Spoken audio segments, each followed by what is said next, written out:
Thanks everyone for coming. This is the second in a 7-part series on a bi-weekly basis at the slightly unusual time at 7 to 8:30 p.m. It takes place on Tuesdays, including election night. The idea was to have an intimate participatory discussion, except for Mark Blythe. Bigger rooms are necessary, and a little bit of media. In a couple of weeks, we'll have Margaret Weir talking about inequality and Democrats and Republicans. But today, it's Mark Blythe talking about global Trumpism, as you know. Mark is professor of political economy and of political science and international public affairs at the Watson Institute and the Department of Political Science. He has studied in his native Scotland, a couple of degrees before he came to the U.S., and has a PhD from Columbia, a series of faculty appointments at Johns Hopkins, and has been here for 7 years at Brown University. How time flies.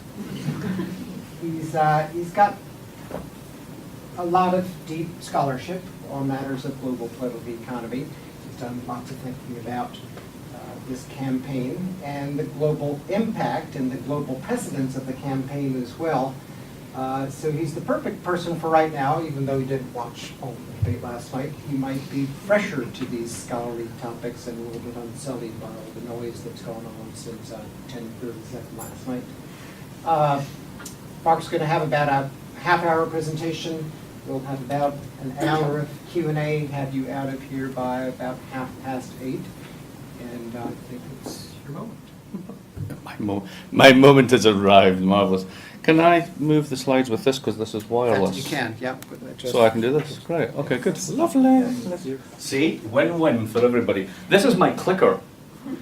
It's rather large, as you can see. So they mic me up so I can move around. Unfortunately, you can't do this now because it's blinding, so I'll be over here. All right, let's get started. Global Trumpism. This is a sort of a mini meme. It was even a hashtag at one point. So when I was in Greece at the start of the summer and they were expecting Greece to blow up again, and I did an interview with Athens Live, which is a news outfit down there, and they took a 4-minute segment in the interview in which I basically said the Brits are out and all that sort of stuff about Brexit. And it actually went viral. It got 1.2 million Facebook shares, which is insane. And it's like since it's reposted on YouTube, it's like 100,000 views, etc. And I obviously said something that resonated with people. And one of the things I said was, Trumpism's global. It's not just about him. And it's also not just about the right.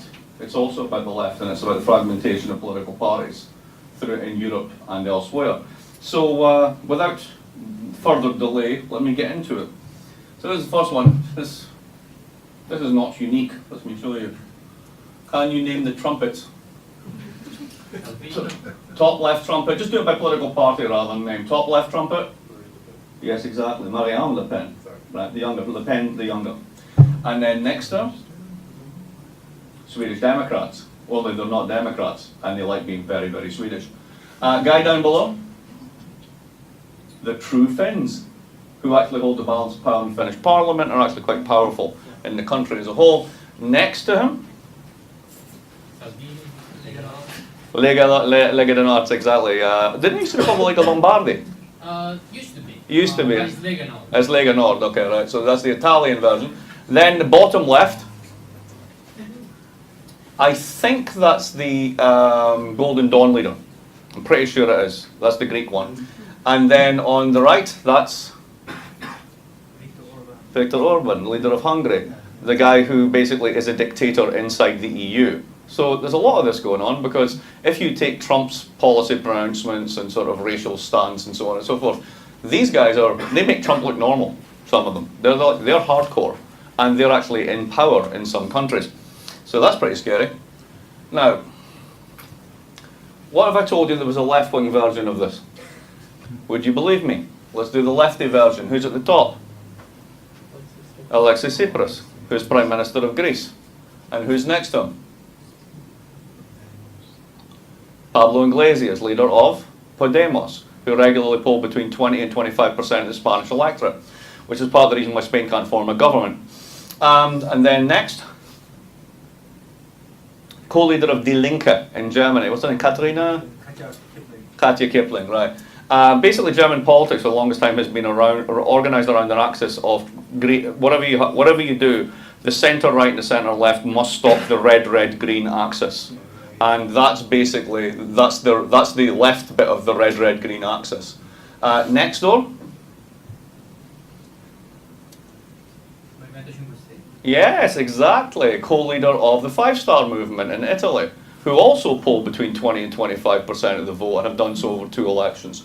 And then down at the bottom, Comrade Corbyn, who basically is doing an internal putsch on the Labour Party and is about to clear out all the Blairites and turn it once again into a proper left-wing party in his image. And then, Nicola Sturgeon, who makes a virtue of her government being the anti-austerity government. Now, the big difference between these ones, of course, if we can say that they're similar in the sense that they've come up now, they're different expressions of voter discontent, but they're very different in their politics. One of them is avowedly racist, the other one's avowedly anti-racist. So there's actually a variation there. But is it simply racism? Or is there something deeper going on?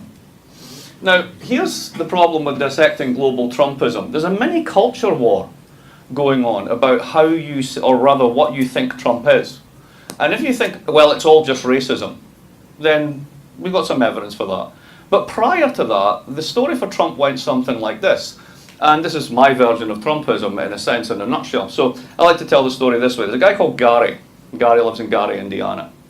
And Gary's 10 years in the union in 1989. He gets seniority.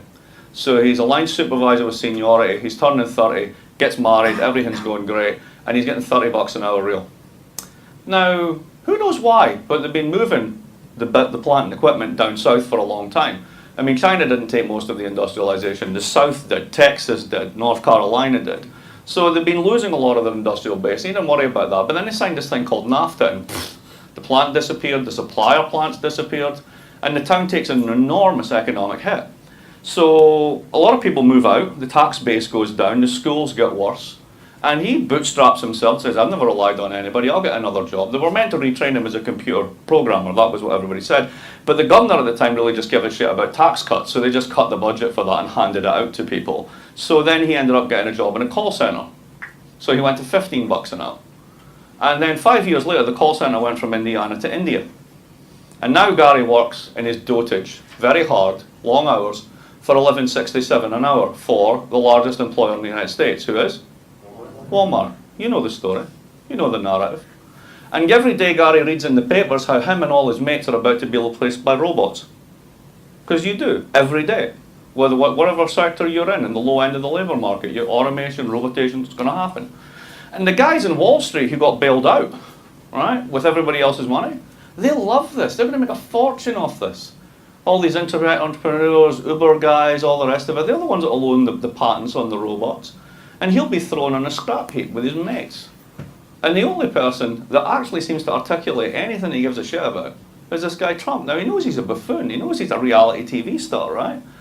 But he's had politician after politician after politician every 4 years showing up saying, vote for me, better jobs, vote for me, more security, vote for me. And life's got crappier and crappier and crappier, so he has no reason whatsoever to believe a word they say. So he has a liar on one side and a bullshit artist on the other. Which one gives you more possibilities? Now that's Trump's narrative, right? That's all about economics. It's nothing about race in that. So then people started to investigate the preferences of Trump supporters. And there's a lot of scientific research on this, and I started to go through all of it. So here's a few bits. Partly, let's get out of the Trump area, let's look at Brexit. So that was a really interesting case there. And one of the things that people said was, oh, this is the revolts of the have-nots, right? These are the people that have been economically deprived, all the rest of it. Well, when you decompose the vote, the narrative of taking back control is the one that people mentioned the most. But right behind it is anti-immigration sentiment. They don't like immigrants. Rich areas and poor areas both voted for Brexit. So if it was simply a case that the poor and benighted and the ones that have been done over by trade deals and globalisation, then that would be the story. But it's not, it's rich and poor. So that implies there's something else driving this. What else? The old voted more, and when you poll them, old people are more racist, right throughout of Europe, than young people. So they show up more, and they're more anti-immigrant, and that seems to be basically not about economics. Anti-immigrant and anti-Muslim sentiment in particular, poll after poll, is rising across Europe. We saw the recent humiliation of Angela Merkel's party in Germany, the rise of another party called AfD, the Alternative for Deutschland, who are basically an anti-immigrant single-issue party in that regard, maybe two issues. The rise of the authoritarians. When you really start polling these people, both here in the United States and in Europe, you find that they have very authoritarian preferences. So if you give them these standard questions about how do you think kids should be reared, or what do you think of this social situation, they stack up time after time as liking hierarchy, patriarchy, women should be in a certain place, very gendered identities. And there's a very positive association in a lot of the social psychological literature that underpins this, the kind of the micro foundations, on this notion of loss of status. So it's not about how poor you've become. It's the fact that at one point you were top dog, and now you're not. And it's partly blame, but it's partly a kind of an aggression response, and that leads into a very much more racial and also gendered coding as to what's going on. So it's all racism, really. But then the economists started to come back on this and, well, hang on a minute. Let's think, what's the counterfactual here? That 25 years of stagnant, if not declining, real wages, the shuttering of entire cities, the hopelessness, the opiate addiction, the collapse in a lower middle class and upper working class life expectancy and life chances has no effect whatsoever. Because if it's all racism, that's an incredibly strong claim about the lack of efficacy of economic issues. I mean, surely there must be something going on here. And once you start to figure out that economics isn't just about income, you get into a very interesting space. Trumpet support, as I like to call it, right across Europe correlates incredibly strongly with areas that are subject to Chinese import competition. So areas that are basically exposed to trade with China where they can do what you can do, either in services or in trade, very, very high support for these types of parties and these types of policies. Correlates with health inequalities. So if you're basically poor and unhealthy, the chances are you're going to vote for one of the right-wing parties, and also the left-wing parties. Right? There's two sides to this one. It correlates incredibly well with job insecurity. So it's not the fact that you're being paid less and less, it's you have no control. So one example of this from surveys of Brits, if you look at, they do A, B, C, D classifications of jobs, so basically lower manual, upper manual, professional, right? If you look at the C's and the D's, as recently as 10 years ago, 30% of respondents said that they had a good deal of control over their jobs. Now it's 9%. So just astonishing feeling of being disempowered and being out of control. And you've heard all the stories about this, like, walking Amazon warehouses where you walk for 11 miles a day, you're strip searched on the way in, strip searched on the way out. I mean, these are horrible working conditions. Correlates with low income over time. I'm going to show you a slide on this one. And it also correlates with exposure to technological disruption. So the areas, the jobs that have been the most affected by technology are the ones that tend to be the least secure, and all of that feeds together in the same way. So I'm trying to find a way to understand Trump on a global scale that encompasses the left and the right, and is actually attuned to both of these. Because I have no doubt that a large number of people who support the National Front or the True Finns are racist. I mean, they're pretty straightforward about it. Trump may be doing more of the dog whistle version of this, right? But it's the same thing. But the economy matters. So how do they both drive each other, right? What's going on here? How does it fit together? So here's the first one. When the Brexit vote came out, the panel on the left looks at basically, those dots are local authorities, so like, North Providence, East Providence, Providence, that sort of stuff. And basically change in real hourly earnings. So is it the people who are the poor, is it the poor people in the poor areas that are voting for Brexit? There's no correlation whatsoever. So this went viral, right? Because this proves that it's not the economics, right? The weird thing is, in the same paper, on the next page, there's this one. And what does this one show? If you're earning £8 a year, you're 70 or 80% likely, 8 quid an hour, to vote for Brexit. And if you're at the top end of the income scale, £18 an hour, so $35, $40 an hour, you've got a 30% chance of voting for it. So if you look at it not as a snapshot, but as an over time problem, whereby some areas of the country have chronically low wages, yeah, the economics did matter. So why are we so desperate to pin it on race and exclude economics, or vice versa? That just seems weird to me. The only reason I can really think that people want to do this is because it allows the soft left, who have been implicated in basically, I will call it the defenestration of working class prospects over the past 25 years, a kind of get-out excuse. And I'll get back to that when we go on. This is another one looking at this. If education and skills are a proxy for income, then the economics is still in the mix. So this is percentage voting to leave the EU, and then the percentage that has level 4 or higher qualifications, that being equivalent to community college or above. So massively strong correlation with education level. And again, over here, no qualifications at all. The exact mirror opposite, exactly what you'd expect. So if you're highly educated, you're probably earning more, you live in an area that's got less health inequalities, you can see how these things will snowball and hang together. Illustrative, I could put up chart after chart after chart, but it shows that like there is something in this. Now, what about that left-wing claim that I made, that there's a left-wing variant of this one? So this is the kind of the narrative that's flying around in the background of all the economic stories. We're going to go back to the 30s. There's going to be another Hitler. There's going to be another war. The rise of the authoritarians, right? This is sort of the metonym in the back of the sort of the economic argos. And it's a very straightforward story. Back in the 20s, we had financial crises and very deep recessions. Lots of people got hurt and injured. At that period, they basically decided democracy was not doing well, that politicians were all liars, they were all bought and paid for. And who did they vote for? They voted for the authoritarians, Mussolini being the classic. The guy made Life magazine. Tell you how in-house this became during the 1930s. When the United States did its first New Deal, the National Industrial Recovery Act, the #1 visitor to the White House in 1934 was Mussolini's son in terms of frequency of visits, because he was busy cartelizing the whole of northern Italian industry to protect it against economic shocks. What did they try and do in the NRA? Cartelize American industry, set prices and wages. We were stealing from the fascists. Now, what happens is this is more of the same, wonderful Mussolini-Trump juxtaposition. The left is losing, the Democrats are being, and I mean that right across the world, Democrats are losing. Democracy is in crisis. We've got these authoritarians, oh no, we're going back to the 1930s. Is that the case? Well, no, because Soren Kierkegaard tells you why. So all the philosophy buffs in here immediately start laughing on that one, because why have you got a Soren Kierkegaard slide? That's really weird. Kierkegaard has this wonderful way of thinking about the future, which is it's always a process of becoming. So you cannot experience it except in the moment.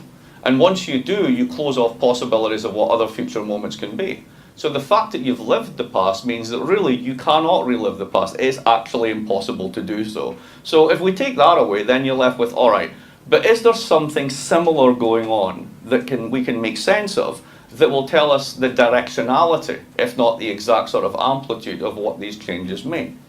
And I think there is.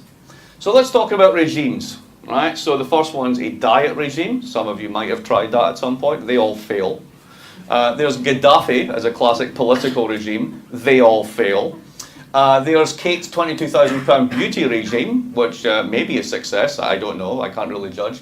And then there's a skincare regime, and I'm not talking about any of that. I'm talking about macroeconomic regimes. So what are macroeconomic regimes? They are basically the way that economies are built institutionally, and it varies across the world. Now, for those of you who do some of this type of work, or in political science, economics, there's a whole literature called Varieties of Capitalism, and basically some countries look a bit like the US, and some countries look more like Germany. And that means that the way that they do skills is one way, and the way that they do training is another way. And so, for example, in the US, training's done to a general skills level, and then firms do most of it in-house. Unions aren't involved. Germany, unions run the training system, it's heavily integrated, big firms, big labour, blah, blah, blah, blah, blah. Now, that's partly what I'm getting at, but what I'm getting at is a more sort of basic way of thinking about this, which is, how is it that these different institutions, finance, skills, training, retirement, corporate governance, infrastructure, labour supply, how do you do all that? How does it fit together? What's the plumbing of an economy? And think of this in a sense as a bit like a computer, right? How is the hardware assembled, right? Because once the hardware is assembled in a certain way, you can write different software on it. So if you think about it, capitalism as a set of institutions is very different from the 1940s to the 1970s. From the 1970s till now, it's also very different. But what's also changed are not the institutions, not the way that it's organized, so much as the software that's written on it, the ideas that program it, the way that we run the system, right? So with that in mind, let's think about sort of how regimes change over time. So think of that as the hardware, what's the software at work in the system. So let's go back to the 1940s, 1943, 1944. So the Allies are winning the war. There's a commitment clearly to full employment after the war, primarily because if you don't do it, the Soviets will. And there was an economics that went for it. They rewrote the software, and that's John Maynard Keynes. And you probably heard the line at some point that in the long run we're all dead. And this is the full quote, right? It's worth reading, because in a nutshell it tells you everything about why this was new code, why this is a new software for running the economy. In the long run is a misleading guide to current affairs. In the long run we're all dead. Economists set themselves too easy, too useless a task. If in tempestuous seasons they can only tell us when the storm is long past that the ocean will be flat. So he cared about the short run. And why? Because this is how he thought about deep recessions. Deep recessions are called depressions for a reason, because in a sense you're kind of depressed, or your investment expectations are depressed.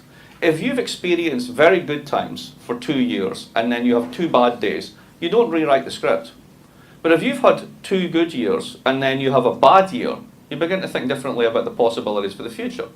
And if you basically drag that out, that short term starts to become longer. Everybody's investment expectations get depressed. So if you've been in a long recession for 5 years, you're a capitalist, let's open a factory. No, why not? Because nobody's buying anything. But if you think that way, and you think that way, and you think that way, you all sit on your money rather than invest in it, what happens? You bring about the very collapse in investment that you're trying to avoid. At base, it's primarily a psychological trick.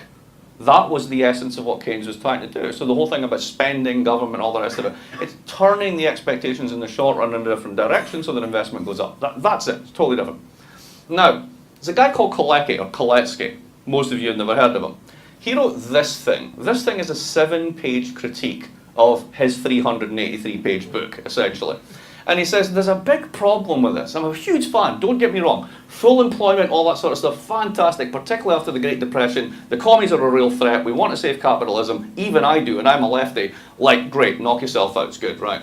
But there's a problem. And what's the problem? Well, if you run full employment as a policy goal forever, you're going to have a problem. Oh, how? Everybody will be happy, people will be consuming, they'll have high wages, it'll be nirvana. What are you talking about? How do you pay for high wages? Employers pay them. Right, so how do they get the money to do it? Well, they make more sales. They do it out of profits. And if you run permanently full employment, then basically the average wage over time is going to go up. And if it's running full employment, it's hard to get labour because you basically have everybody employed. Then the reservation wage at the bottom and the median wage is all going to move up over time. Now, unless profits are constantly moving ahead, the only way firms can get away with this is to do what? Jack up prices. But if you're jacking up prices in order to pay wages, what's happening? What did we call that in the 70s? He predicted it in 1943. And he also said something fascinating. He said, and once you do this, capital, investment, they no longer have the whip hand. They can't discipline labour because they'll strike, they'll do sit-downs. And what else happened in the 1970s? Huge industrial unrest. So this guy basically predicts the bug in the software, right? Or rather, it's a feature rather than a bug, to use that term, right? So by the 1970s, this is Britain in 1979, no famous winter of discontent. This is Australia. You don't think of Australia as being affected by much, but the unemployment on the one side, inflation on the other, that's Gough Whitlam holding on to the raft of the economy being buffeted by the waves. And this is Kalecki's problem. Labour can move costlessly from job to job and can strike at will. Business can only restore profits by raising prices. That eats the wages, provokes more strikes. The result is inflation and a collapse in investment because you know what? You're pissed with the situation. You're the investor class. You're losing money. Inflation's eating at profits. Labour's eating at profits. You can't make a buck. What are you going to do? This is what else Kalecki predicted. You're going to fund a market-friendly revolution. You're going to change the way that people think about the economy. You're going to appeal to the self-interest of consumers and individuals rather than as workers and members of unions. You're going to discipline organised labour. You're going to do the PATCO strike in 1982 and break organised labour in the United States. You're going to globalise supply chains. Hey, try striking now, because if you do, I'm off. I'll go first to Texas and then I'll go to China. So your ability to demand a wage increase just goes to zero. And at that point in time, that wonderful stagnation in wages for 60% of the economy started. Funny that, isn't it? You deregulate finance to increase capital mobility so that you can move your money around, but labour stays in the one place. You hand policy over to technocrats who are charged with one goal and only one goal: fight inflation, even if it's not there. And give them medals when they do. And then globalise production. Because when you do that, you're creating supply chains with incredibly thin profit margins for everybody in the supply chain, very cheap labour, massive returns back to the parent company. Why is Apple so damn profitable? That's why. Now, what does this do to this notion of a regime? Well, think about the regime that we built between 1940 and 1970. What did it look like?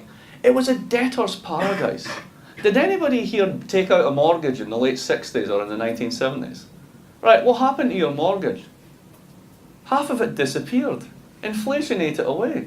You had a fixed rate at 7% and inflation went to 12. Every year that happened, somebody else was paying your mortgage. You know who was eating it? The bank.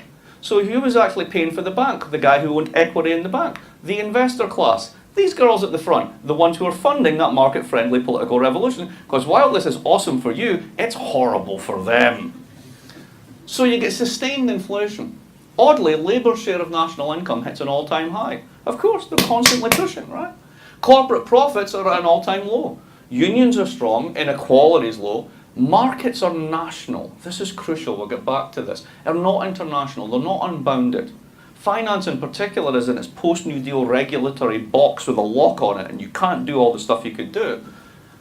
Central banks were check cashing agencies for the Treasury. They took orders. They were dependent central banks. And parliaments actually had power. 30 years later, after that big market-friendly rewriting of the software, what do we have? Secular disinflation. Since the financial crisis, global central banks have chucked the equivalent of $13 trillion into the global money supply, and there's no inflation anywhere. Funny that, isn't it? Capital share of income, as we know from Thomas Piketty, and also yesterday from Branko Milanovic, is at an all-time high. The wage share is at an all-time low. Unions are weak to the point of being unconscious, if not dead. If you do a graph of strike activity since the 1970s, it does this. And that's true everywhere. There just aren't any. It doesn't work anymore. Inequality, very, very high. Markets are global. Why? Because then labour can't piss these people off. It's very simple. Finance is strong, central banks are strong. This is why we care about Janet Yellen. Janet Yellen runs the economy, as far as most people are concerned. How did that happen? And parliaments, Congress, are not just weak, they're venal, they're self-destructive. They're hated institutions. Very different world. So here's the problem with the current regime and why that produces both left and right trumpets. This is the key slide. Think about a world in which you've got very low interest rates, very low inflation, if not deflation, systemic. You cannot get inflation up. If you can't get inflation up and you have no way of forcing your employer to give you a pay rise, other than if you just magically get massively full employment, you get wage stagnation and all the returns go to the top. This is all these graphs on inequality, the whole 9 yards, right? In that world, how have people in the United States in particular, but also in other countries, not so much Italy and places like that, but in some countries, how have they managed to maintain their standard of living? What did they do? Credit card. Yes, credit card nation. They borrowed, they levered up. So you lever up on the expectation that there's a life cycle of consumption and you'll get in a debt, but your wages will go up and then you pay back the debt, but the wages never went up. So you just revolve, you just keep more and more debt going on. So if you actually look at debt across the income distribution, it's actually true that most debt is held by rich people, but the punishing effects of debt are held by people at the bottom who simply can't pay it. Hence you get payday lenders, predatory interest rates, loan sharks, all the rest of it. All the nice bits of finance, right? Now, in a deflation, something really interesting happens. The real value of debt goes up. If prices are going down and you have a fixed contract to get a certain amount of money, that money will buy more. So if you're a creditor, you want your money back. But if you're on the other side of the trade and you haven't had a wage rise in 30 years, you can't pay. Now, who's the loser? Who's the loser in this situation? Who are the political parties that are meant to protect that part of the income distribution, that part of the population? It's the centre left. And what happened in the 1980s, and particularly in the 1990s and 2000s, was those parties, the SPD in Germany, New Labour in Britain, the New Democrats here, basically gave up on them. They don't like unions anymore. They don't like those bottom people, the poor people. They don't show up to vote anyway. I need resources to fight my electoral campaign. I need you lot. I need people who are going to vote, people with assets, people who have done well. So everybody starts moving up. And the bottom 20% just get dumped. And then we can tell ourselves stories about how it's all going to magically adjust. And these communities will be reborn as tech hubs. You know they won't. There's no investment. You wouldn't go there. When was the last time you went to Cleveland? Right, you don't. It's simple as that. You don't. Everybody who leaves Brown, right, where are you going to go? You're going to go to New York. You might go to LA. Right? You're going to go to DC. You're not going to Cleveland. You're not going to Baltimore. You're not going to any of these places. So what are you left with? Well, the traditional left parties abandon their core constituencies. Who pops up in their shadow? After the financial crisis in a moment of stress. Think about Greece, Syriza. Think about Spain, Podemos. Think about Scotland and the SNP. These are populist movements. These are nationalist in the sense that they want to regain control of the national economy. They want to shield it from globalization. The one thing many of them have in common, both left and right in Europe, they all want out of the euro because they see that as the cause of many of their ills. But if you look at the vote share of these parties, they are collapsing. The SPD got 19% in Baden-Württemberg in its last election. I mean, that's just getting absolutely kicked in the face. What happened to Labour last time in Britain? They were meant to win the election. They got walloped. Basically, the working classes voted for UKIP, the right-wing racist party. And in Scotland, because they had a left-wing alternative, they didn't vote for the racist party. They voted for the SNP because there was a genuine left alternative. So in that part of the world, what you see is the death of the centre-left. And when the centre-left see the new left coming up, they try and strangle them in the bathtub. That's why Greece and Tsipras was absolutely held under the water. First criticisms of Tsipras the minute he took the job, the German Social Democrats, right out of the gate. So what is it happens when Corbyn takes over Labour? All the new Labourites, massive character assassination. He's an anti-Semite, he's a racist, all this sort of stuff going on, right? Really interesting politics. Now go to the other side here. Who are the winners here in a deflation? Well, it's the opposite of your story in the 1970s. Right, so who's it this time? Can't pay, won't pay, will vote for a trumpet. So what you have is a kind of debtor's revolt against the world that we've built over the past 30 years, which is a creditor's paradise. So what you see is a left-wing expression and a right-wing expression, a racist expression and a non-racist expression of fundamental discontent with the way the rewards of the system have been skewed over the past 30 years. And what you see is then the rise of populist right-wing nationalist parties, particularly on this side. It's all about renationalising markets, anti-austerity coalitions, anti-globalisation on both the left and the right, particularly in Europe, and anti-trade, anti-euro. So if you take the website of the National Front and Trump and Syriza, and not, you can do this at home, folks, right? If you can read Greek and things like that, but no, they have an English page, right? But if you look at that and you take out filter out all the National Front stuff about overt racism and immigration, just don't click on the immigration link, right? Just look at the stuff on the economy. They're remarkably similar. It's really amazing when you do that. So, how is this happening? This has been much critiqued, but it's still true. Branko's got a reply in the Financial Times today about a reformulation of this. But this is the global income distribution, the elephant chart. It's the elephant in the room, quite literally. So here's where people are in the global income distribution. Here is the poorest person in the world, literally. And there is the richest person in the world. So what's been happening? Well, basically, if you are in Chad, you've had massive income growth, but you went from 40 cents a day to $3, so let's not get too excited. If you're up here, you're China, and that's where most of the gains have been. So you take China, you take East Asia, it's been doing really well. That's high growth. Right here, when it starts to go down, 67th percentile, thereabouts, actually 59th percentile.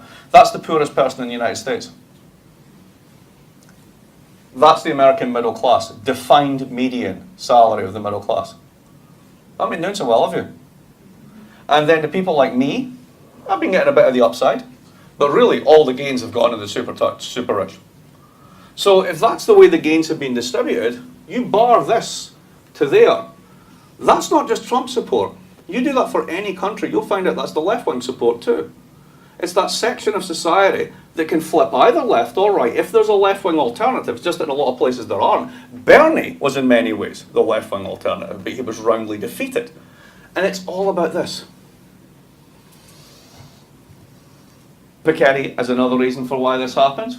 The famous R's greater than G. Really easy way to think about this. I have a condo in Boston, right? I bought it at the right time. It's a really nice building. I now have princelings driving Lamborghinis around the garages and all that. Well, at least they're Maseratis, right?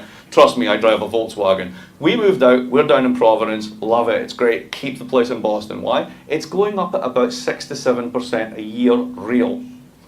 Right? So just holding it, right? I mean, I'm not earning this. I'm not improving it. Just that's it. The returns to that asset are 6%, 7% a year. What's the rate of growth in the economy? 2%. So if you have wages, you get that. If you have assets, you get that. Welcome to the inequality generator. So this is baked into the cake. Right? Now you can critique RG, all the rest of it, but the fact is that's the way the world looks. Now, is Trumpism here to stay in such a scenario? Well, it depends upon the diagnosis. Now, this is one that Rose and I spoke about briefly, and she sent me some really helpful links, and I will look through them, and I thought about them. And if it's all racism, right, if you basically say, these people are irredeemables, they're a bucket of irredeemables, they're all racist, right? If he doesn't win the election, what do? Do you burn them? Right? I mean, what exactly do? You just say to a third of the electorate, no, I'm sorry, you're racist, we just can't deal with you, sod off, right? Because that's not exactly good public policy. Now, what you can do in an ideal world is you can look to countries that have actually done a much better job of this, etc. And we can become Canada. It's not going to happen, is it? You just know it's not going to happen. Building inclusive institutions that genuinely respect multiculturalism, plural identities, gender, etc., it's bloody hard, even under the best circumstances. And trying to do that as a public policy reaction to a perceived set of racists, I'm not sure how that works. You can reduce threat perceptions from outsiders to insiders. So basically you can stop being scared of the people you're scared of. So statistically, right, the following is true. You have more chance of being attacked by a shark on land than you have of being attacked by a Muslim terrorist in the United States, right? It's impossibly long odds, but the perception's completely different. And people act upon perceptions. So how do you detune the perceptions? That's another really tough public policy problem, particularly when you have an ideologically biased media who have a whole agenda in promoting those types of divisions. You always ban immigration and deport people. Well, you know, Trump wants to do 11.5 million. Last person who did 11 million deportations was Joseph Stalin. It's funny how we don't make that kind of analogy. But just in case you're feeling smug about yourself, if you're a Democrat, Obama has deported 3 million over his tenure over the past 8 years. So if Trump comes in and hits 6, he's actually just doubling what Obama's already done. So no wonder the undocumented in this country feel insecure. Now, and of course, you know, after that, I don't know what to do. Now, again, if it's mainly economics, can more be done, right? Because in principle, you can do. Redistribution and capital expenditures are back on the agenda. We know that both Clinton and Trump want to spend on infrastructure, and God knows the country needs it. 1/3 of all bridges are deemed unsafe by the American Society of Engineers. Right? We can definitely do better. We can borrow at negative interest rates for 25 years. Why would you not build everything you need for the next 50 years, right? So you know that that can be done, and it probably will be done, regardless of which one of them wins. But here's the weird one. Both of them, and this is where I fault Bernie as well for this, we're going to bring the good jobs back. No, you're not. That's just simply not going to happen, right?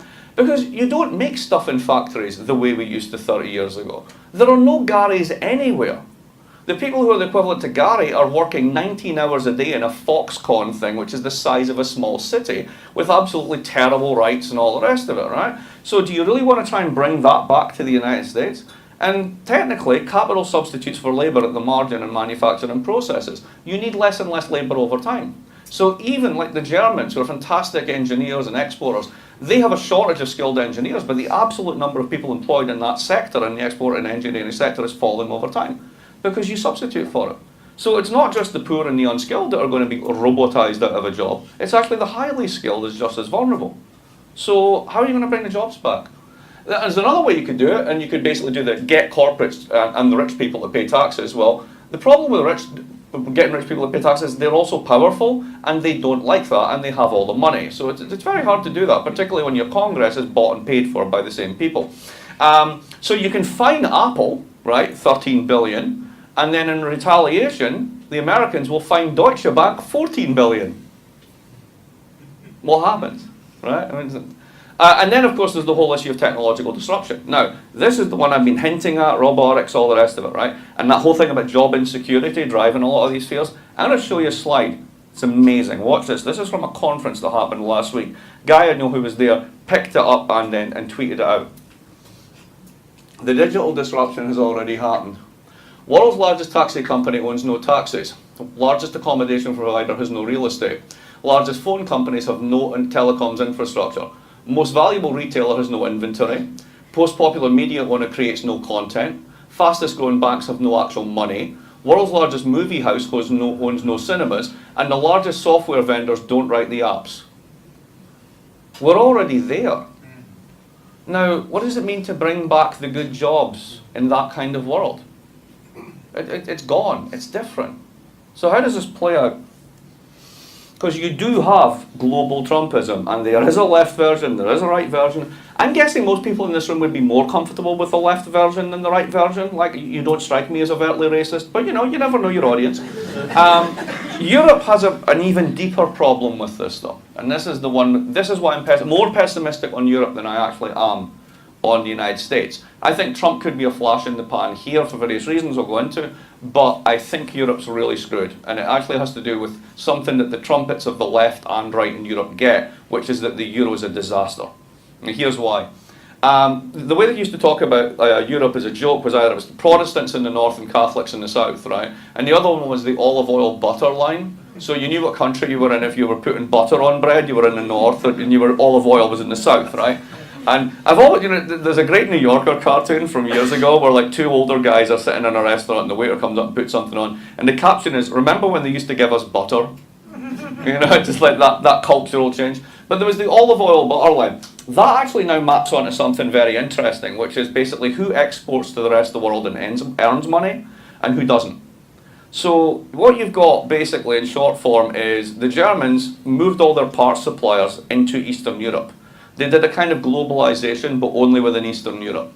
And when you get to Eastern Europe, you get to a place like Romania, you find that you've got very highly skilled workers, really, really good engineers, great mathematics education that goes back to the communist era and the whole notion of independence that they had then, all that sort of stuff, so technical schools, etc.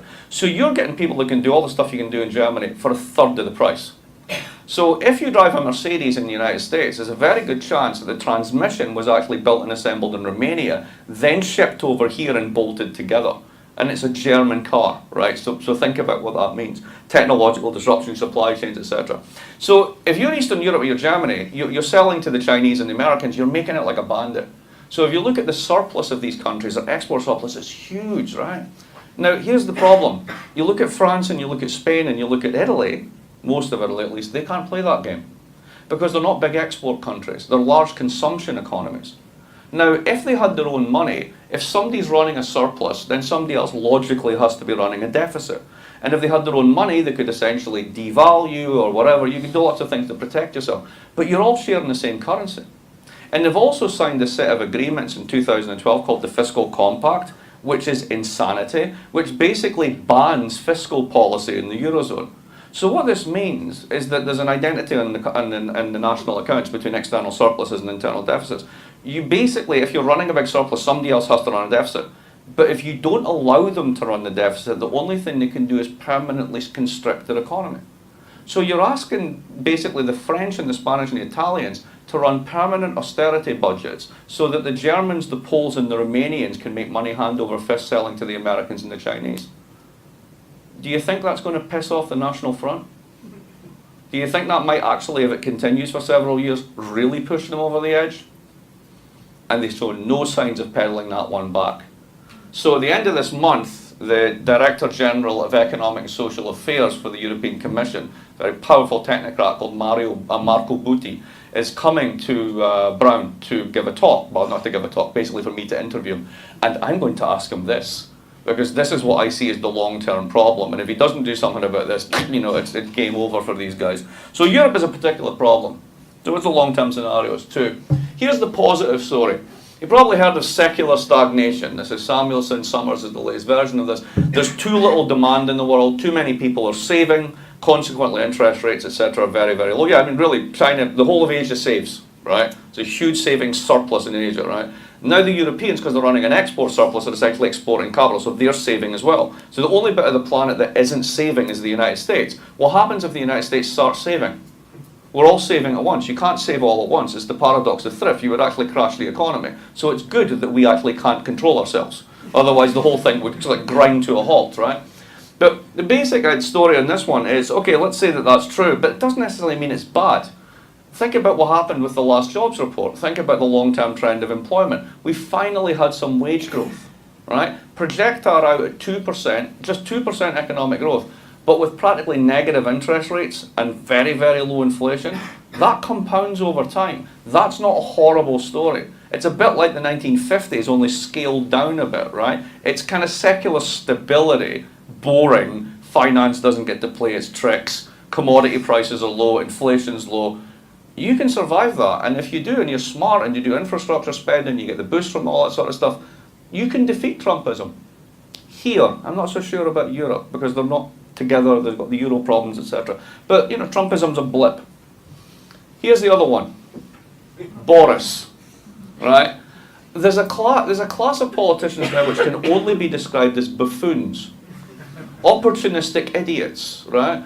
And they will do anything and say anything. And he's one of them, and I genuinely believe that Trump is one of them. And I genuinely believe that a lot of the right-wing variants are there. But you know what? The left wings can be pretty opportunist as well. Let's be pretty honest about this. So what's the negative story? Well, you notice how I said that, like, the 1970s was predicted by this guy in the 40s, and he said this is going to happen, and it's going to be unsustainable, they're going to take it all apart and put it together again. Well, maybe we're at the point now that the thing that we built is unraveling. Not just in terms of the collapse of centre-left party support, centre-right party support, that basically it's economically unsustainable to run this super competitive, insanely intense, disaggregated global network of production on a consumption base which is levered up the wazoo because people have been borrowing to make up for real income gains they don't have. And that's actually hit the skids. And we don't know what to do. So, you know, everyone looks at the Federal Reserve. What's the Fed going to do? They're going to raise rates. They're going to raise them by a quarter point. They're not going to raise them. What does that matter? It's a quarter of a point. I mean, this is utterly ridiculous. We're kind of bumbling forward. Let's do QE. Why not? We'll try it. Let's see if that works. Is it doing anything? Well, whatever. We'll just keep going, right? So there's a kind of bumbling and stumbling in policy just now. That's when these guys become powerful. Because if it looks like the people who run the world don't know what they're doing, then that's when these fools get their chance. And there's lots of fools out there waiting for a chance. You could see a real retreat from economic integration. We are seeing a transformation of party politics. Check that one. There's a real chance the EU could fragment along the export or consumer line. And all these parties, left and right, want a renationalisation of politics. Back to the national control. And in the right-wing version, that's the discourse of the nation, patrie, the people, for France, who happens to be. The left-wing version is a kind of class-oriented one. It's more internationalist. It's basically about us versus the global plutocrats. But it's still about local. It's still about the nation, control, globalization is bad, etc., etc. And if these guys get a critical mass right across the world, if the trumpets are blowing loud enough, all bets are off as to where we go. So that's my take on global Trumpism. This is why I think Trump is part of a much bigger thing that's been 30, if not 70 years in the making. And I could be totally wrong, and that's how you learn. So let's have a talk. There you go.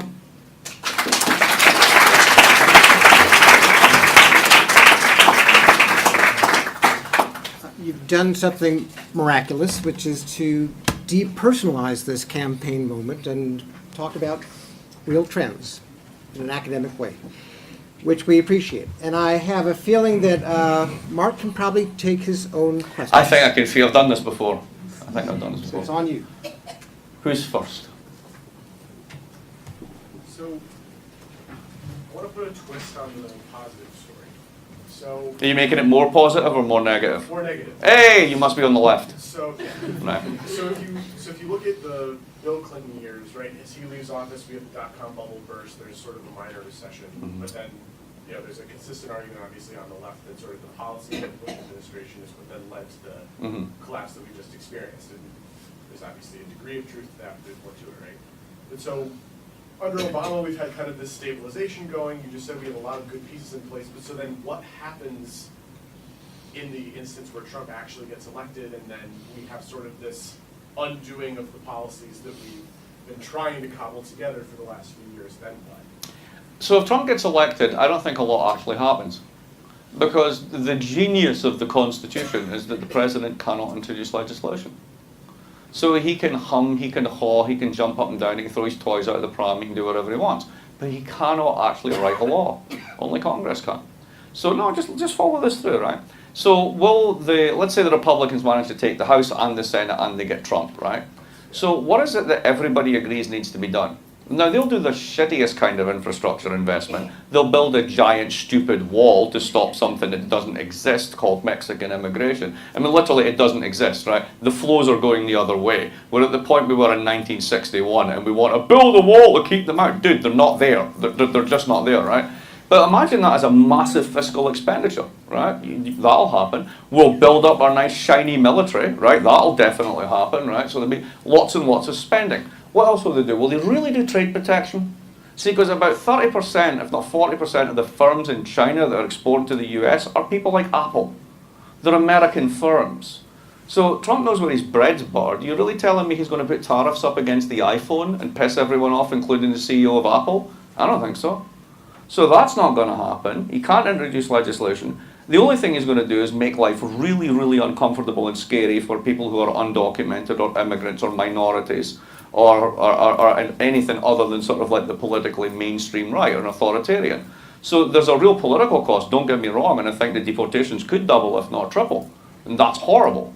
But in terms of what he's actually going to be able to do, he's going to do another round of tax cuts. Absolutely. And most of it will go at the top. But that's de rigueur. That's what we do. That's what we've been doing for 30 years. But so you don't think that'll have a nasty undoing even of sort of the limited civility we've just started to put together? Well, let's say limited civility. So I think one of the most successful policies in recent years, believe it or not, has been Dodd-Frank. And the reason Dodd-Frank's been successful is the following. So let's say, for example, I'm more Goldman Sachs, right? The vampire squid, to give it its name, right? And I'm really worried that the next president, if she comes in, is actually serious about more financial reform. Now, what Dodd-Frank has actually done is death by 2,200 pages, right? So if I go straight up against Jamie Dimon or one of these big guys, they'll take $1 billion out of the pocket, set the lobbyists on me, and I'll be lucky if I'm elected dog catcher of southern Arkansas by the end of it, right? You basically have to be Elizabeth Warren, tough and smart to take these people on, and most congressmen are not. So who's got skin in the game to take these people on a frontal assault? So you don't. You bury them in 2,200 rules. You escrow their bonuses, you make them raise more capital, you lower the leverage internally, you make everybody hire compliance officers. Hey kids, if you want a job in the financial sector now, they're hiring compliance officers like the bejesus, because everybody has to have 5 of them for every trade that they're going to do. And by the way, the trades don't make any money anymore because they've lowered the leverage. So the whole sector is shrinking, the profitability of the business model is falling, right? So it's been incredibly successful in that way, right? Now that's not what we think about in terms of success. But the long-term thing is you've made finance safer, the economy's still growing, you still have positive, I mean, the immigration thing's problematic because we actually need immigrants to continue positive population growth, right? But put that to one side. We're actually solvent, forget all the stuff about the debt, we can float 25, 30 year, 50 year at negative rates, right? Nobody's worried about the state of the federal debt. So there's a lot of sort of like structural stuff there that's actually quite good. And I don't see Trump being able to undo that. Right? Trump cannot undo the demand for my condo in Boston from Chinese investors. Because Chinese investors are incredibly worried about property rights at home, and they want to have property rights here. That's totally Trump independent. So I'm less worried about that. It's more the nasty politics that go with it than anything else. So I have a question kind of on the technical disruption side. I live in San Francisco, arguably the center of a lot of the disruption, and technocrats in San Francisco over the past year or two have really gotten into this idea of guaranteed basic income or MINCOME as a possible solution to this. And to me it seems like at best a band-aid and at worst kind of the beginning of the dismantling of the social welfare state. And I wondered if you had any opinions about the feasibility or impact Right. of an income So policy. this is one of these sort of ideas that, you know, have been... Can I actually add yeah, to sure. that? Because I've spent the last 18 months in the Bay Area too, and at least the kind of community, the intellectual community around Stanford has this thing of like, this is really great that we actually don't have enough work for labor, because none of us should work anyway.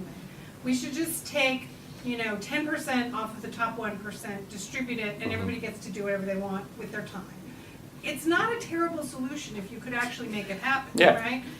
And so, like, why should any of us work anyway? If it's going to be a sharing economy, if everybody's going to be, Uber and Airbnb, I'm really curious Yeah. to No, ask this question, what you think about that, because that's, it's radical and it's kind of anti-capitalist, Right. but it could work. Oh no, I totally agree, but the problem is getting your hands on the cash, right? Right. So, my favourite example for this that I like to give in talks when I bump into Republican audiences, which is usually when I talk to financial conferences and things, is to say, so how many of you voted for Mitt Romney? And quite a few hands are going, okay, why? And I don't mean as a partisan thing, I just mean as a fairness thing. What was Mitt Romney's effective tax rate? 9%. Because he only pays capital gains at 15%, and he basically has tax shelters and corporations in Delaware and Arizona and the Cayman Islands and all the rest of it, and he basically pays about 8 to 9 cents in the dollar. I pay 33. If you add up all my state and local, I'm paying German rates of tax, but I'm getting what would I call it, third world public services, right? So, I can't vote for that. That's just unfair, right? So there's a fairness question. But it hasn't really become a political topic, because if that becomes the issue, then you can make an argument for that type of radical redistribution, which is essentially pay your goddamn taxes. And given that you've got most of the money, don't tell me you pay most of the taxes. You do in volume terms, but you're cheating on the margin, right? You owe a hell of a lot more. So there's a wonderful book called Treasure Islands. The estimate in that is if you go to all the tax havens where all the mitts in the world have all their cash stored, right? And this is just those bits. There's other places like art warehousing and all that sort of stuff you can hide wealth. $29 trillion. I'll say that again. $29 trillion. That's a lot of redistribution you could do. And all of that is basically money that people have avoided tax. So, if the community chest agreement is, you made it here, you pay your taxes, well, we're making it everywhere and we're not paying any taxes, hence Apple and Ireland and all that sort of stuff. So you can see the beginning of movement on this, particularly in the corporate side, right? So that's there, right? But here, let's get to the heart of the matter, because this is really it. Why should we work, right? I often think that economists forget that the most basic thing they learn in economics is the labour-leisure trade-off. As we get richer as a society, we're meant to work less. We're not meant to be more insecure, working for crappier wages, more and more hours. So why is it happening? Well, it's actually about the property rights behind it. So let's go to San Francisco for a minute, right? Uber is fantastic. I think Uber is absolutely brilliant. I love it. I love the fact that when you need to get to the airport, they actually show up. I love the fact that it doesn't smell like 9 people have been murdered in the back of this car before I get in it, which is your average city taxi, right? And I love the fact that, even if these guys are basically ripping off the drivers, a much larger proportion of what they're actually earning goes to them than rather goes straight to the medallion holder who holds the license that's basically a money pump from basically poor immigrants who are earning an equivalent of less than minimum wage and tips, right? So I love it, it's great. Let's say Uber gets driverless cars sorted out. You eliminate about 8 million jobs in the United States, like that. Now, unless you're going to give them some kind of compensation, a basic income or anything like that, what exactly do you do? Now, this is where it gets more into the ethics of capitalism. Because essentially we have a system that says you need to work. Everybody needs to work. But what if you don't need them?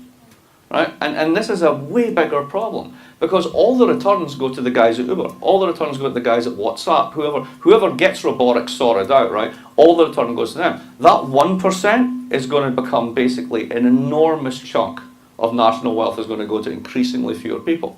Now, what we tend to do in those situations is we bust up the firms. So go back to the 19th century, go back to the early 20th century, antitrust, right? Even in the 70s, Bell, telecoms, the whole lot. When it gets too concentrated, when the returns are going all the one way, we tend to step in and actually break up the firms, redistribute the property rights, whatever. That's what you really need to do. You need to democratize the returns to robots. If you do that, then it's sustainable, because I wouldn't care if you replaced me with a robot if I got to go fishing instead, right? That would be fine. And there's still a lot of things. Forget the hype that robots simply can't do. What's the fastest growing job in the United States? Elder care nurse. Right. Would you trust a robot to lift your nana out of bed? Not going to happen, is it? Right? Not in a long time. So there's still a lot of actual human contact jobs which really can't be technologically disrupted. But there's a hell of a lot that can be, and they tend to be the people who are already in that slice of the cake that are pissed off, both for left and right parties. So you're raising exactly the right issue. Why do we need to work? So it's more than basic income, right? It's actually about we can produce super mega surplus for the planet with 10% of the population working. China can literally make everything that we need. Why are we bothering? Like, why does every country in the world need to make cars? Why do we need to have so many different types? If ultimately you're just going to have a few self-driving models that will take you from here to there and you can call them up on your phone. So this is way bigger than just those issues. So yeah, I mean, exactly the right issues. I don't have an answer, but that's definitely what the question needs to be. Why do we need to work? I ask myself that every morning. Usually when I've been out the night before. Why do I need to work? Next. Or are we all done? Yeah, one question regarding China. China's economy is now slowing down. Less growth. How does this affect your overall story and the future as you see it? All right. Well, China's. I mean, I don't pretend to be a China expert, but I look at it this way. There's the guy who used to run PIMCO. What's his name again? The big bond trader. Bill Gross. Bill Gross had a lovely phrase about China. He called it faith-based investing. Because you don't know what you're doing really. I mean, they could be ripping you off. Do you believe the GDP figures? Right, if you don't believe the GDP figures, do you believe the banking figures? Does anybody actually know what's in the banks? No, but it keeps going, right? It keeps going. Somebody's making money, right? Somebody's making stuff. It's ended up in Walmart, right? The system continues. So this is a very, very different system. What's interesting about China, for me just now, is the sheer amount of capital flight. So Jason Sharman recently sent me a report. I haven't had a chance to look at it, but he told me about it. So there was this piece of research that was done by the Bank of China a couple of years ago, and it was just this fantastic economic study. And it was so beautifully done that they wanted to give it an award. The only thing was that they couldn't publicize it because the findings were so explosive. But somebody didn't get the memo. So they gave it an internal award and posted it on the Bank of China website for 1 minute and 38 seconds. Just long enough for somebody to find it and copy it. Here's what it said. 11,000 members of the party in the top echelons have expatriated $100 billion and run off with it over the past 15 years. That's the numbers. Holy shit! That kind of explains why my condo's going up. Now, in order to stop that, the government correctly says, oh, dude, you do that anymore, we're done, right? So you have a massive corruption crackdown. Here's the problem with the corruption crackdown. Corruption is property rights guarantees in a system where you don't have independent courts. Right? That's how it works. It's Buddy Chianci land, right? Basically, you didn't go to the court, you went to Buddy. Buddy sorted it out. Buddy's the party. Now, the party's your insurance policy. The party is your partner in crime at the local level. And now the party's being purged. Which means as an investor, you don't have courts, you don't have a protector, you don't have recourse. Where do you want your money to be? Right here. So perversely, until they absolutely clean up the entire system, which is if you ever get there, right?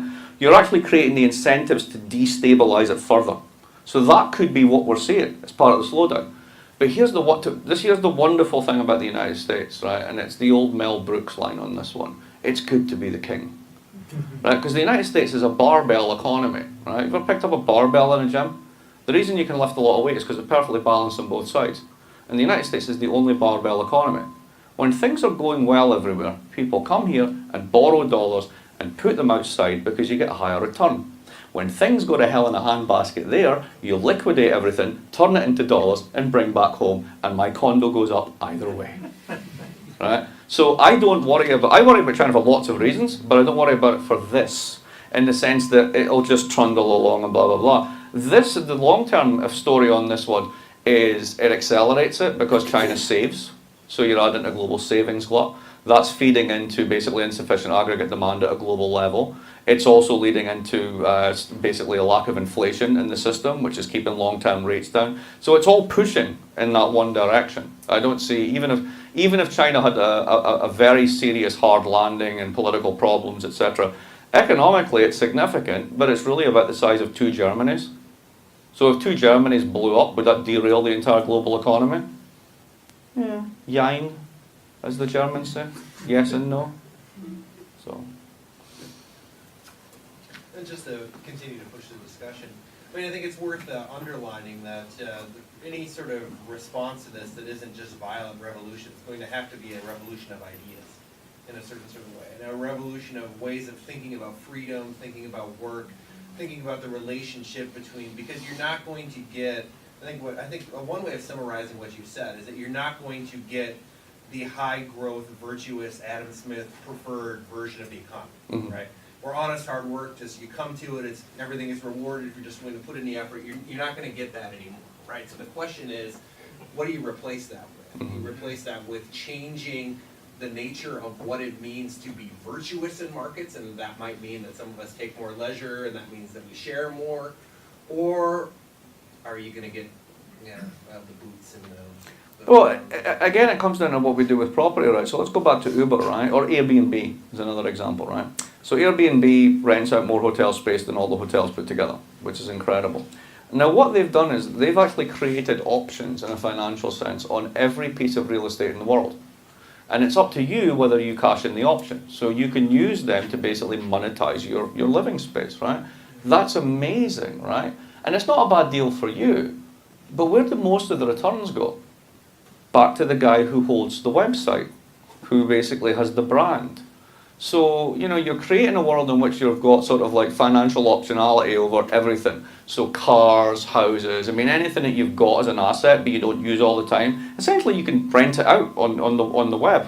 My favourite example for this, when I asked Branko Milanovic, we were talking about this last night, I said, what's the weirdest thing you've ever seen that you can get options optionality on objects on the web? And he said lingerie.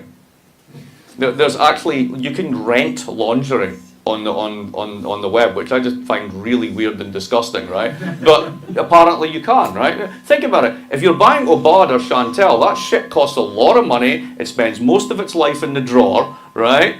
Why not rent it out? I guess, you can do that. But you can wash it. I don't know. I don't do this, right? I'm just saying, right? So basically, we can create options over everything, right? But the people who are striking the options the returns are all going back to the people at the top who are doing these firms. So we've got to decide what we do with this, right? Either you democratize the technology, in which case everybody who's got it keeps most of the returns, and a small residual of anything goes back to the owners, right? Or you let the owners take the lot. And if you do that in an already winner-takes-all world, that gets ugly very, very quick. And I think it really comes down to that.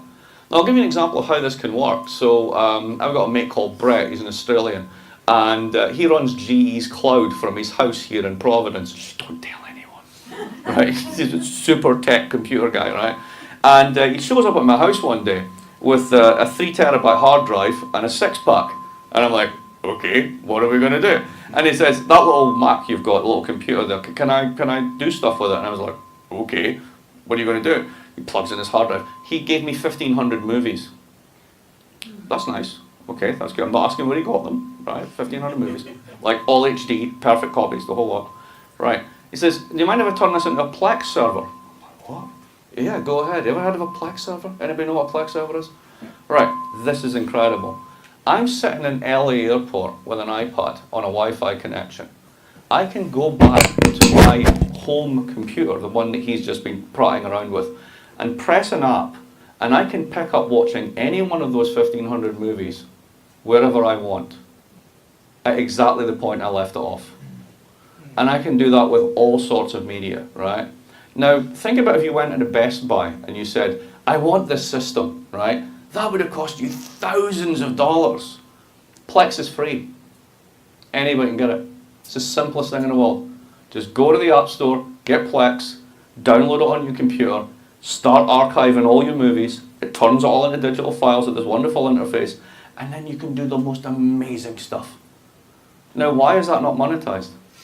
right? Why isn't there a firm called Plex, which is allowing you to do this, that has the monopoly rights on it? Because the guy who wrote it went, here, take it.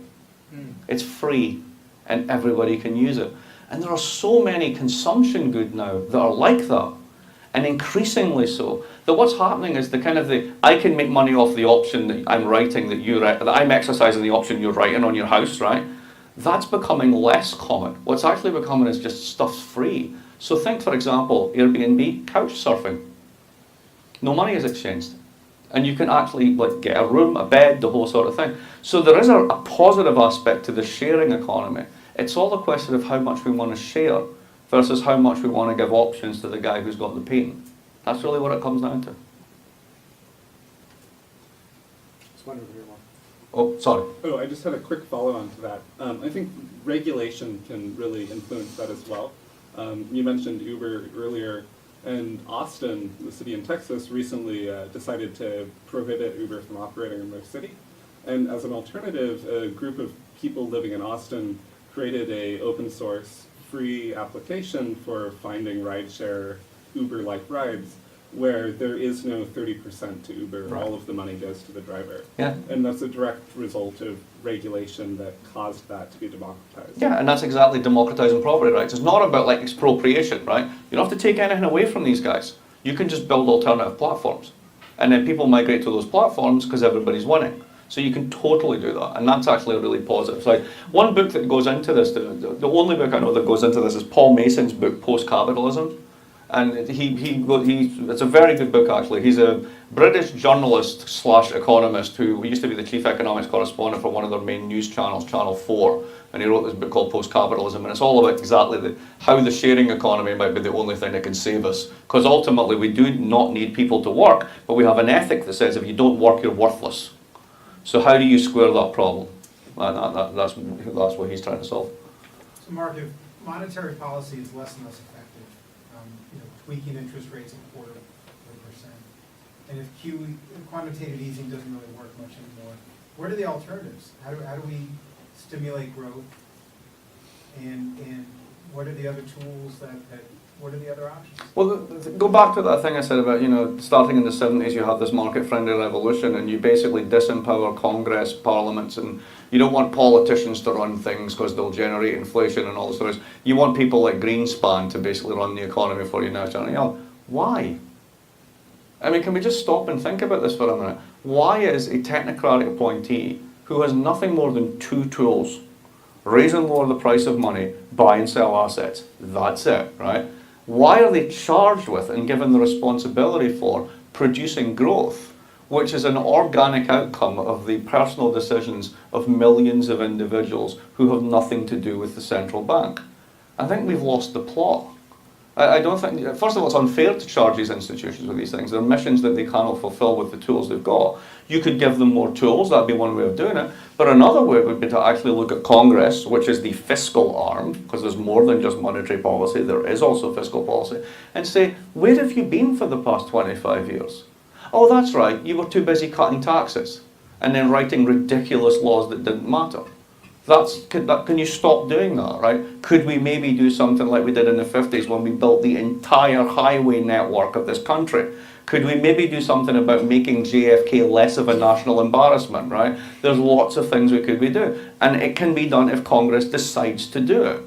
So, do we need more monetary policy? No, we need them all to stop doing what they do. It's just a waste of time. Or get better tools that are more effective and work jointly with fiscal authorities. But we've given up on fiscal. We just think it's a bad idea. Politicians can't run things. Why would you want them to do that? Nobody's saying they run things, but basically if the roads in Providence are the norm for the richest country in the world, God help us. So I'm thinking... behind first, Kevin, I'll get to you in a second. He's hand up first. This may be an unfair question, but... There's only unfair answers coming. No. All the information you provided in the past hour, how much of that do you think Donald Trump knows? Ooh, good question. He doesn't have to know any of it. Does that make him accidental? Well, it makes most politicians accidental. Here's my favourite accidental politician, Harry Truman. So Harry Truman is literally the accident of history, right? A 4 times failed haberdasher with a domineering mother-in-law he was absolutely petrified of, but a tremendous poker player, a machine politician who was put in there by totally corrupt practices, who ended up saving the New Deal. Now, did he know everything he needed to know? No. He just knew, this is where I need to be, this is the stuff I need to pay attention to, and I'm going to let George Marshall deal with the details. And that was pretty much what he did. Trump is just a version of that. Same as Ronald Reagan was, if you want another example. In fact, I actually get really worried when, this is one of the things that actually worries me about both of the Clintons, right? Also worried me about Jimmy Carter. Well, I'm not old enough to worry about him, you know what I mean? That when politicians think they know a lot, they start to do things that they don't really understand. And sometimes it's better if you know, knowing the limits of your ignorance, and you can't accuse Trump of that, right? But knowing the limits of your ignorance is actually a really, really healthy thing in a governor, I think. So, I don't worry about that. Then, Kevin. I was thinking, well, two things about the global trend.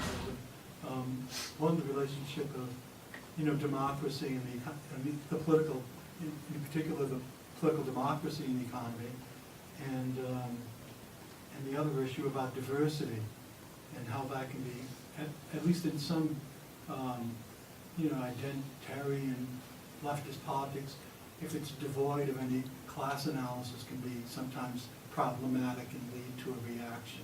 But the democracy, you have like Bernie Sanders or Elizabeth Warren going in against the TPP and pointing out the instance of a Canadian company suing the Americans, or Uruguay, being, so in other words, that it undermines democracy, not only our own but of others, and Trump seeing this as, turning the country into a corporation of some sort. And then with the European Union, the democratic deficit, and the central bank having pretty much chokehold over democratically elected governments. So that kind of contradiction. And then the left, at some point, some wanting a democratization of the European institutions, and others saying that, no, that's not possible. We have to. It's all technocratic, right? It's all technocratic, it's capital controlled, and we have to, we just go with do that. something otherwise, that it's a fool's errand to try to democratize it. And when it comes to the, So Kevin, is there a question coming? Well, no, just if you can elaborate on the relationship between political democracy and its limitations. But you're doing it. You're doing a great job, right? I mean, you're actually describing the very thing you want me to describe, right? I mean, these are all great and germane examples of it, right? So it surrounds us. I mean, that's basically it. I mean, the simplest way of thinking about it is markets allocate through cash, and Democrats allocate through votes, and they're orthogonal principles. And the way that we tie the two principles together is through taxation. But that only works if everybody pays their taxes. So if you're not and you're skimping on it, you're going to end up with a deficit. That means you're going to pile up debt because you don't really want to deal with the fact that you're not paying enough taxes. So you generate debtors, which means you generate creditors, which means you generate these dynamics. So that's the basic contradiction. It always has been. It's just that back in the 40s and 50s, people paid their taxes. It was a different world. And the follow-up, the other issue about diversity and the reaction, racist reaction in part, but somehow, because there was that idea that you had the Republicans, there's some racism there, and a neoliberal, at least before Trump, that capital should have its free reign throughout the world. But the Democrats as well. Capital should have free reign around the world, but we need diversity. But if that free reign leads to income polarization, and in a good part of the population, including white males, their life expectancy going down, I mean, do they really feel, the Democrats feel like, okay, you can have all this income polarization as long as the top has its share of women and African Americans and so forth, but you can get a reaction to others who feel like, wait a minute. I mean, this definitely plays. This plays into the right-wing thinking. It's not an American phenomenon. I mean, you can find examples of this in France, etc. I mean, France is actually very weird on this one. I mean, to me, the truly offensive one is actually, when you think about this, French cops are walking up to women on beaches and ordering them to take their clothes off. Right? I mean, that's just insane, right? I mean, that's like micro-policing of the worst possible type, right? But let's take an issue, right? So here's an issue that I think I understand what's going on. So the whole struggle that was there that seems to have abated a little bit over gender-neutral bathrooms, right? Now, why is it that Obama's Justice Department is spending time on bathrooms, right? Well, because there's a bigger issue at stake behind this, right? It's symbolic of something else, which is you can't allow states to start saying who's a person and who's not a person. That's utterly ridiculous. And it's just weird that like this comes to a head, because it's really about voters' rights, it's really about identity politics, and it's about basically rights of self-respect, and like, you know, you're an autonomous person and you can damn well pee where you want to pee, right? And that's awesome, right? But think about how it plays in the heartland, right? To use that term. So let me get this straight. What is it these crazy people in Washington are concerned with now? Bathrooms? Who gets to pee in bathrooms? Are you kidding me? So of course you can play this both ways, right? You can make the most empathetic, reasonable, and legitimate, let's say, identity issue of representation, democracy, etc. sound ridiculous. That's part of politics. There's nothing new in this whatsoever. I mean, one of the ones that I say to when my wife and I are chatting away and like we start snapping at each other, I'll say things like, "What do you want next? The right to vote?" Right, you know, but that back in the day, that was a real you're not going to give women the vote. What are you thinking of? That's unthinkable, right? So, you know, we at any moment in time, like issues of personhood, diversity, control, etc., can be made to seem ridiculous, regardless of whether they are or not. And that's part and part. There's nothing new in this. It's just another version of struggles that have been going on for a very long time. Just happens to be about bathrooms. So for a global Trumpism, so it seems to me that it's actually more like a Western Trumpism. Oh, yeah. We don't really see that in East Asia because we don't really have a lot of like those radical speaking people in populist movement. And do you think that's actually like what do you think is like the reason behind East Asia not experiencing a similar kind of movement, even though we've been like even Japan and Korea have been in recession for like past 20 years? No, absolutely. Great question, right? So Japan and Korea decided, I mean, Korea's had a tough time through competition and productivity and stuff. I mean, it's not really sort of, you know, been in a recession in the way that Japan has been. Japan's a fascinating case because it's totally unique, right? You've got the oldest population in the world, and if you give them money, they buy government bonds. Right? It's brilliant, right? And then when they eventually die at the age of 305, they leave them to their children because they actually think they're an intergenerational asset, right? So what that means is there's kind of like a deflationary glide path I saw somebody draw for Japan once, and it's like, here's the capital stock of the country and here's time, right? And eventually they're just going to eat the entire capital stock of the country, and then everyone will die at the age of 305, right? But it'll be a very long, slow glide path. And given that they're the world's worst at immigration, so the economy is going to shrink, right? All this, it's a very weird place. So you could kind of explain Japan sui generis. But I think the bigger point is this. The East Asian economies were traditionally hierarchical, authoritarian, quite patriarchal, right? Very strong political parties with deep reach into civil society and civil society organizations. It's very hard to get that kind of populist crap going because the populace were themselves creatures of the state. So think about Marcos in the Philippines, right? Think, what's that? You have a populist. Yeah, and you have a new populace running in the Philippines right now. Exactly it is. Exactly. But even in Japan, think about the way that the Liberal Party, the LDP, was like kicked into touch 15 years ago and kind of came back with a kind of a much more aggressive nationalist rhetoric. Right, so you see fringes of this coming up, but it is different in kind. This is totally a Western story, right? Absolutely. I just happen to call it global Trumpism because I was in an interview in Greece and I was lazy. And then somebody went, hashtag global Trumpism, and there you go. It's a thing. You're stuck with it. So that's that. But great question. It's really good. Mark, make this the last question. Okay, and last one. I've had this gentleman before. Anybody else want to come in, just in case, or he gets the last one? Or I've got it. No. Go on now. So, scholars don't often run for political office, but you're going to be the next campaigner for a Senate seat from Rhode Island. Give us From that power base. four or five planks in your platform that you think would be both winnable and sensible.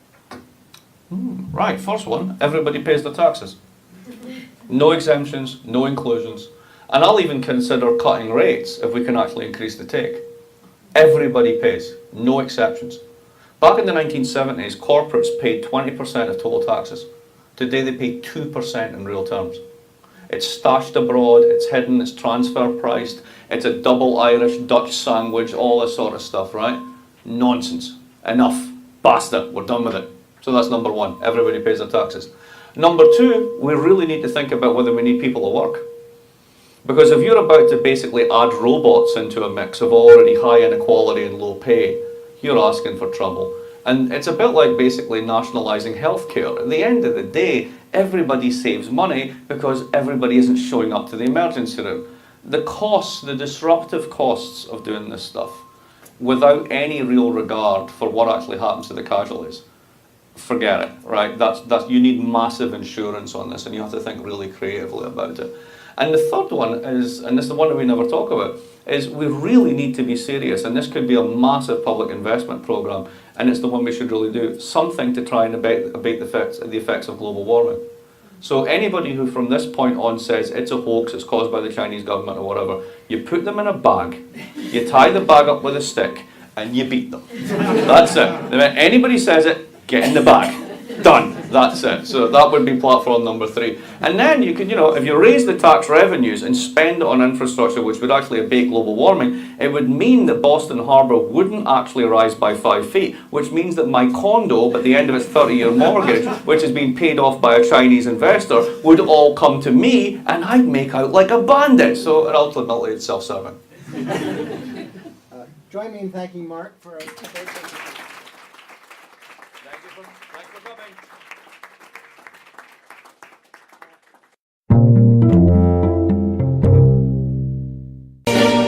Yes, I've been living inside of you,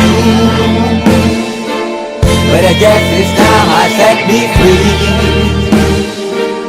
and there's nothing that you can do. I hope you can see. I can't seem to keep people around me, cause I'm scared that they might know the truth all about me. Then they might doubt me, there's no other route. I wanted to shout, but it's too late now, cause I'm drowning. Got two-faced like I'm a clown, man. Life is too great, no, it's astounding. I'm in good shape, ma, but you know that I'm growling like a cup in a cage. I can't cope with this hopelessness, though I try to be open and go with it, but I'm soaking in the pain like the wind never stop flowing in. As I'm floating in a glowing river through a golden gate, trying to motivate. Yeah, I do my fucking best, but there's two voices in my head, I just can't. I just fucking can't. Yes, I've been living inside of you, but I guess this time I set me free, and there's nothing that you can do. I hope you can see me. Yes, I've been living inside of you, but I guess this time I set me free, and there's nothing that you can do. I hope you can see. Hey, what you looking like this? You be fine, trust me, just in time to get along. No, leave me alone. Why, yes, can you see that you are alone, big? We're now sitting in our own throne, big. Really nobody can you see it through, but it's not you who I should be listening to. Guess what, big? Nobody fucking needed you. No, ain't nobody fucking needed me. They never needed us. They were the nail Jesus up. There's no fucking heaven that they don't believe in us. But they my friend, I'm the only one that you can trust. Yeah, god damn it, you an idiot. Go online, be a slave for the media. And you forgot what your father said. Are you serious? Look at yourself, big. You fucking idiot. Yes, I've been living inside of you. But I guess this time I set me free. Oh, I love you. There's nothing that you can do. I see. I know you can see me. There's no one else. Yes, I've been living inside of you. You have to accept it. But I guess this time I set me free. And there's nothing that you can do. I hope you can see me.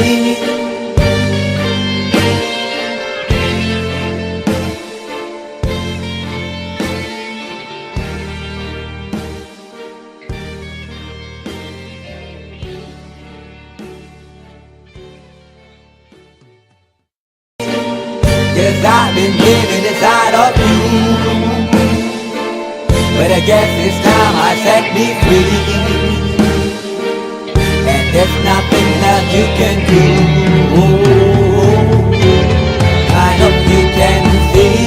I can't seem to keep people around me. Cause I'm scared that they might know the truth all about me. Then they might doubt me. There's no other route. I wanted to shout, but it's too late now cause I'm drowning. Got two-faced like I'm a clown, man. Life is too great, no, it's astounding. I'm in good shape, ma, but you know that I'm drowning like a cup in a cage. I can't cope with this hopelessness, though I try to be open and go with it. But I'm soaking in the pain like the wind never stop flowing in. As I'm floating in a glowing river through a golden gate, trying to motivate. Yeah, I do my fucking best, but there's two voices in my head, I just can't. I just fucking can't. Cause I've been living inside of you. But I guess it's time I set me free. And there's nothing that you can do. I hope you can see me.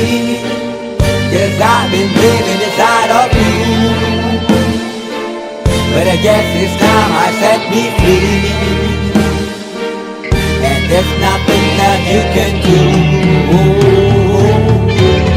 I hope you can see. Babe, what you looking like this? You be fine, trust me just in time to get along. No, leave me alone. Why yes, can you see that you are alone, big? We're now sitting in our own throne, big. We need nobody, can you see it through? But it's not you whom I should be listening to. Guess what, big? Nobody fucking needed you. No, and nobody fucking needed me.